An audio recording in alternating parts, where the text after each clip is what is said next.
Okay, so that was Tom and Lori with Tom and Lori's RV life. Here's their trailer. Sunsets like a tangerine. Let's find a road we've never seen. Don't waste another mile or a minute not kissing me. We were challenged by Tom and Lori with Tom and Lori's RV life with 10 RV challenge questions. And question number 1 is, if you could change or add one thing on your RV, what would it be? Well, for me, it would be self-leveling. When we're out traveling and we're stopping for the evening, it's nice to stop and push a button and get level. Don't have to go out in the weather and make sure we're level. We're self-contained. Our house is right behind us. We don't have to get out to get into our house. We're right in our house. Weather permitting, we always have to go out and level Nellie, and it would just be great if we just pushed the button. That was my answer too. Leveling jacks. That would be one thing I'd want to add. It would. Because there's been times it's taken us an hour to try to level this rig somewhere. Right, yeah, because you've got these nice RV parks that are cockeyed. I'm amazed at some of the campgrounds we've gone to where we were parked. It was so unlevel. Yep. Okay, so question number 2. What's something you didn't expect when you got your first RV? I would say lack of storage. You got this big rig, you're getting out of your truck or you're getting out of your car where you've gone camping or hiking or traveling, and then you've got this nice big space, and then all of a sudden you start putting stuff in it and you don't have all the space you thought you had.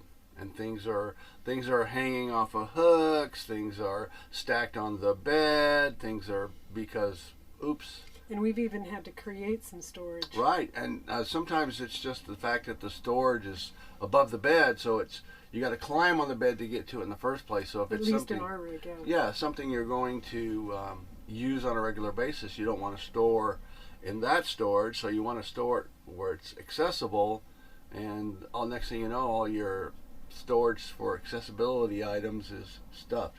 Could use more space for clothes too, and personal items. Yep.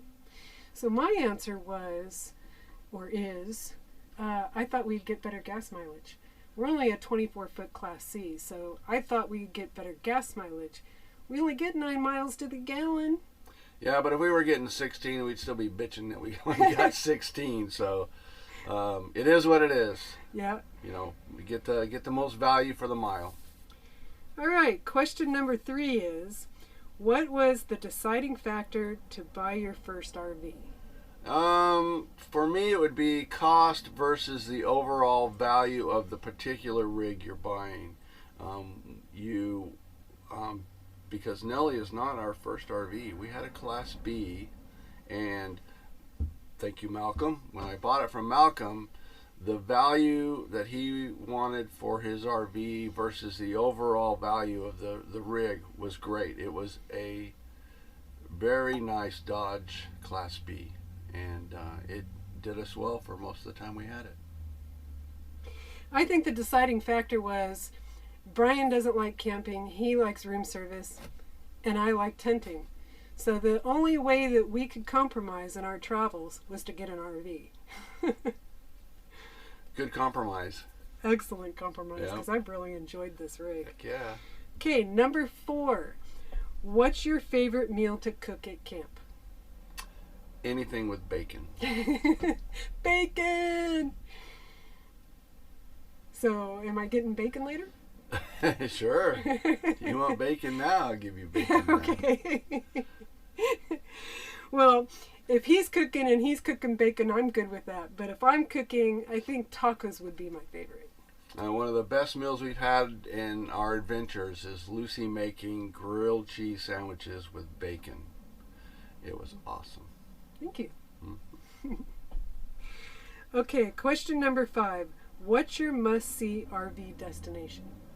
Well, it's my bucket list, Mount Rushmore. I've never been to Mount Rushmore. Mine was close to that. So next time we go to see Sean in Montana, we're going east. We're going to see Mount Rushmore. We're not going to We're actually going to go a little bit farther because I'd like to see Niagara Falls.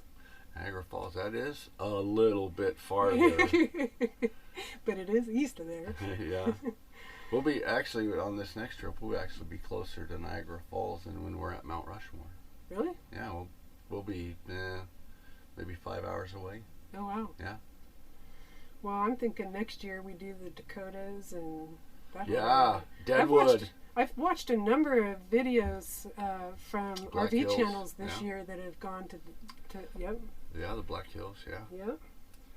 Okay, number 6. What's your favorite thing about RVing? For me, it's kind of mushy. It's our compatibility. The fact that when we first started heading out together for long term in an RV or longer than a couple of days, the fact that we get along and we can get along in such a small space. We don't have like a separate room, like a bedroom that closes off from the rest of the rig. We'll get to that more of that later. And so we have to get along. We have to adjust to each other's time schedules, and that's been a huge part of the whole thing. And then the other thing, I'm going to add a second one on this, is change of scenery. It's nice waking up, stepping out your front door, and you're looking at something else. You know. Yeah, I think change of scenery is my favorite too. You can't beat that. Yeah, and the flexibility. At least in our rig, we have the flexibility to take off and go at a moment's notice and check out and explore new areas. So that's my favorite part. Mm-hmm. Yep. Number 7 is, what's your least favorite thing about RVing? For us, in our current situation, it's the tiny shower.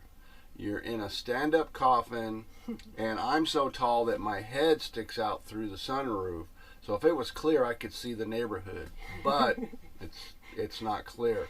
But it's I had a visual. Yeah. A visual of it's somebody looking at the RV and seeing this little head poking out of the dome. I know, it's like I have a space helmet on when I'm taking a shower. So needless to say, it's uncomfortable and it's inconvenient, but it works. It just, if I had to do it over again, it'd definitely, have a bigger shower space. Well, my least favorite thing is having to go to dump stations and having to dump.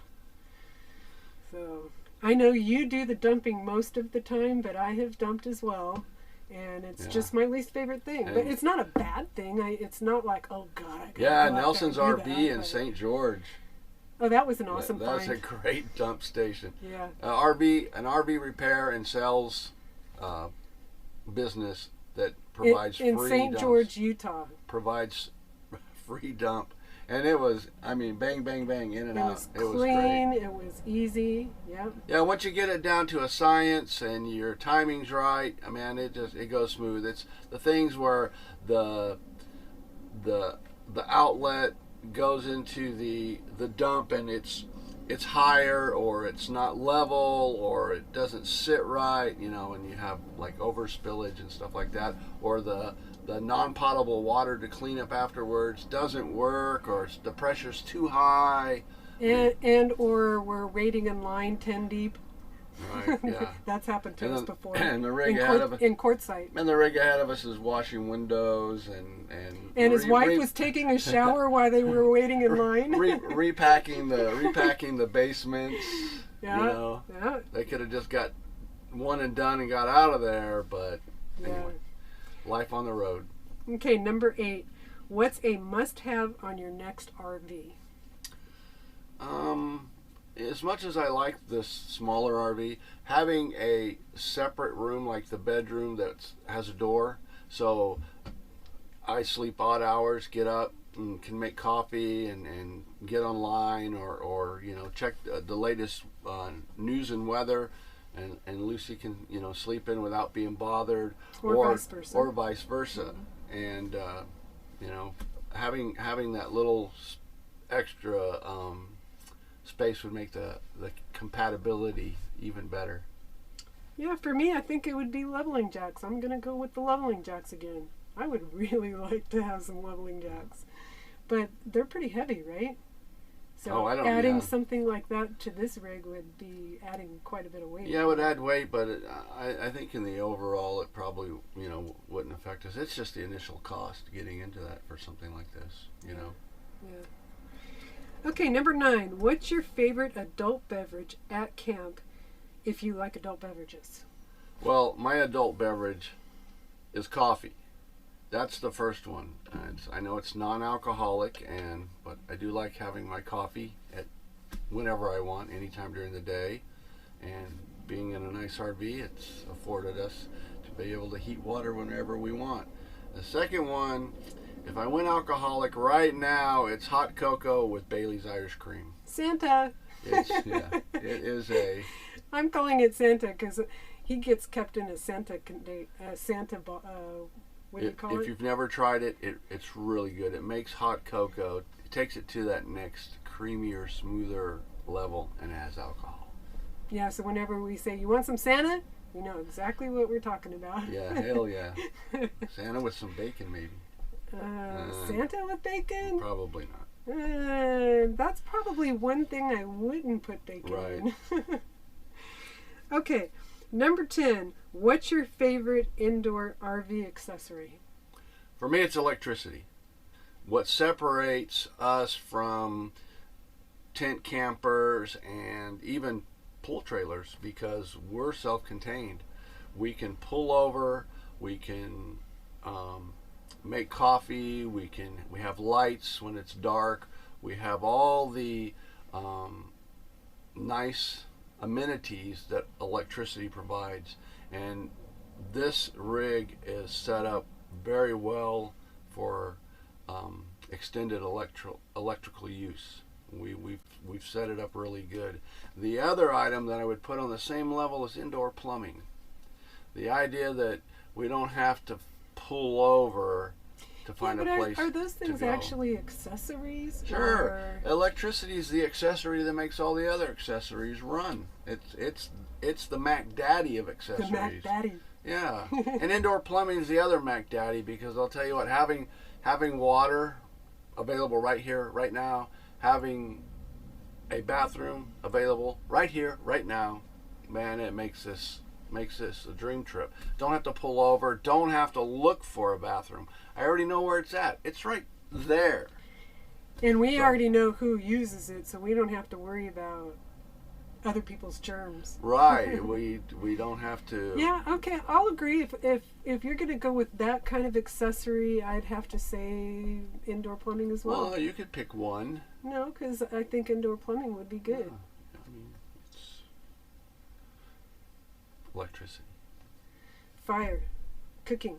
Yeah, but people that don't have an RV, they bring their own stove. You can bring your own. We're gonna, we have an Yeah, extra but what's stove our packed away. favorite indoor accessory? Okay. Okay, so what we're going to do next is we're going to tag 5 other RV channels and have them challenged to do this 10-question RV challenge. And we'll get our word processor out to review our notes that we put down. And the first one is BluWave Odyssey. You are challenged for the 10-question RV challenge. And the second one is Journey to 50. You are challenged. And the third one is Jurgen's Journeys. You are challenged. And the fourth one is Colorado Martini. You are challenged. And the last one on our list is Fern The Camper. You are challenged. We look forward to seeing what your answers are. Hi. Hi there. Hey. So I want to give a shout out to all you full-time RVers and you part-time RVers that wish you were full-time, and you part-time RVers like us that kind of like the break in between, that keep on traveling, keep on posting, and just be happy with what you're doing. We appreciate y'all. Hats off to you. Bye now.